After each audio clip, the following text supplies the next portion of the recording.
That was my reaction. Like, what, are you freaking nuts? I just said, do you want me to humor you by calling Commerce and asking them that question? Or should we just assume that Chavez, who has vowed to hate the United States and kill our president, probably isn't the person we should be selling our product to? Let's just make that decision right here. So that is, yes, it's a big, big part of our market. And so when you're out there trying to open up markets, you're not only talking about selling the product. Nowadays, we have to go find the money to pay for it in a lot of cases, either through foreign aid sometimes in foreign countries or domestically, and we have to clear all the regulatory hurdles to get our products out there. So it's a difficult when you have the sales guys trying to put sales projections together in a neat, orderly fashion, and me running around in my team saying, it just doesn't work that way.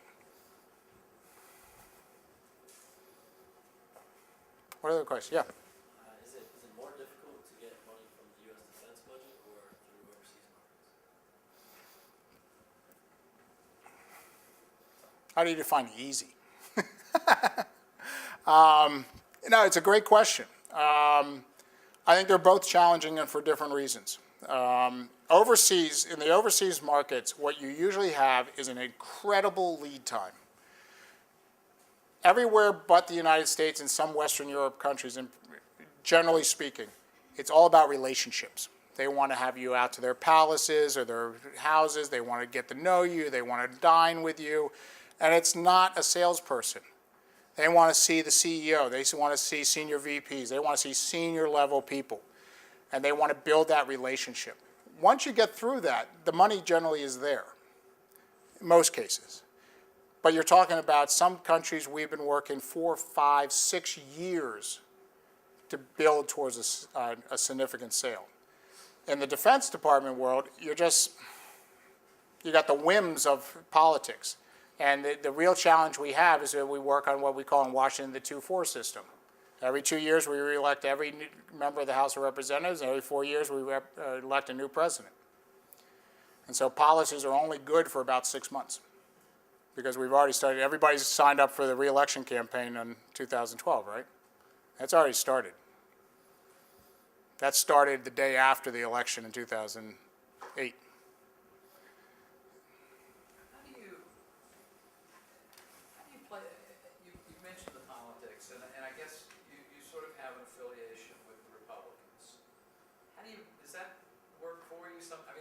Stay balanced in the sense of the Democrats or yeah. And how do you balance that? I have to be very careful personally.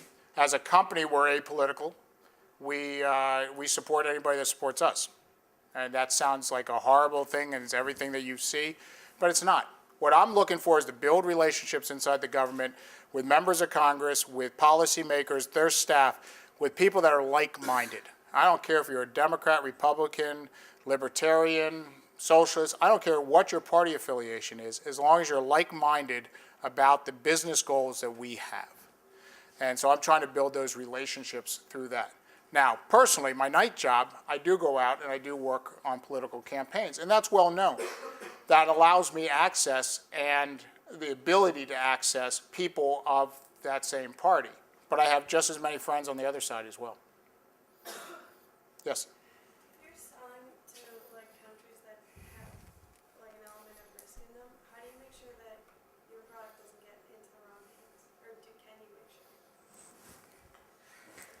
It's it's risk and reward. You gotta weigh the risk. Now, couple things.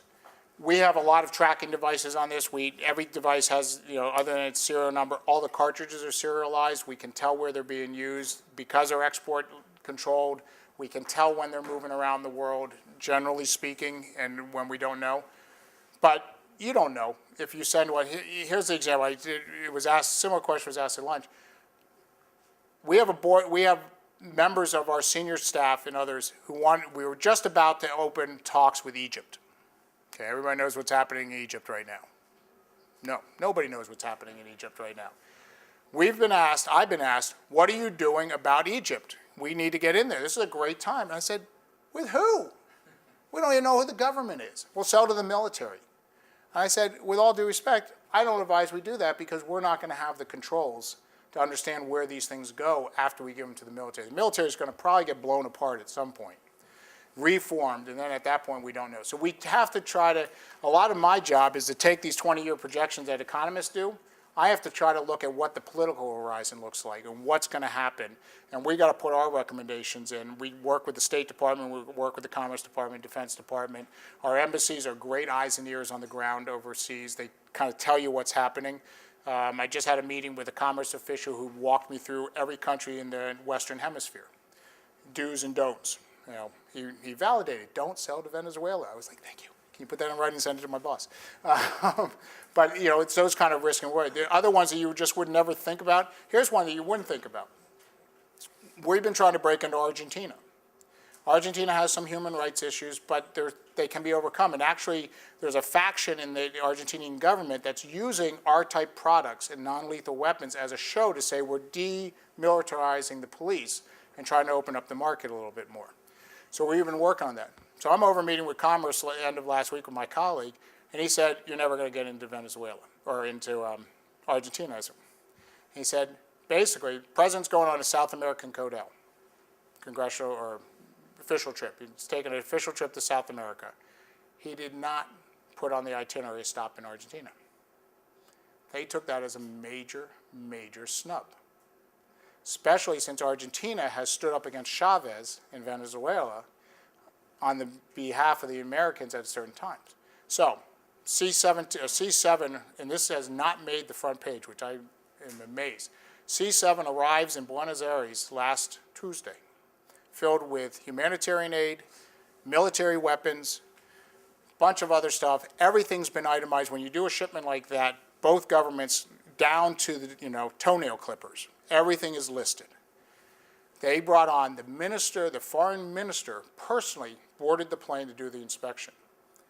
4.5 hours later, they opened one medical kit in the cockpit. What'd they find? Vial of morphine. That's not declared. You guys are shipping narcotics into our country. This is a covert drug running operation.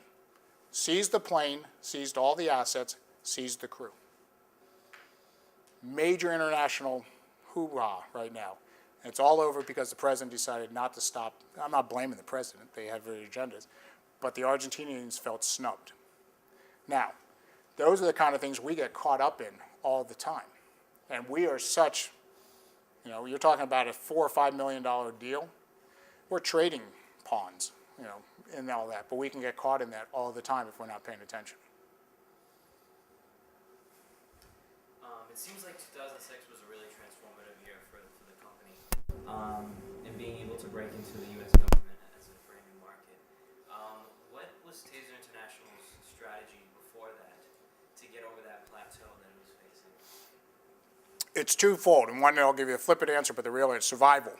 2004, the company came under major attack from short sellers, from some others that were trying to buy out the company, destroy us, etc. We were trying to survive. We were trying to solidify our domestic law enforcement market, figuring we had to have a beachhead somewhere. And that now still accounts for 70 to 80% of our revenue. And from there, it takes tried, tested, proven, you can sell into the next market. And so we knew we had to get the beachhead with the military or with the domestic law enforcement, and that we thought would immediately open us in. We went out and hired a colonel who had run the Joint Non-Lethal Directorate down at Quantico. This is a small little department that the Marines run, but it's for all the branches of the military to look at non-lethal capabilities. Very small budget, but he at least knew the product line, and he knew the people that would be receptive inside the military. And a lot of shoe leather. The strategy was just go bang around and make sure the military knew we were around. We caught some breaks that we couldn't even predict with the guard units being called up and a lot of our police officer customers being advocates for us. So. Peter, for not tasering me or anyone else, a small token Wow. of appreciation, and really appreciate you being here today. Oh, thank you. Wow.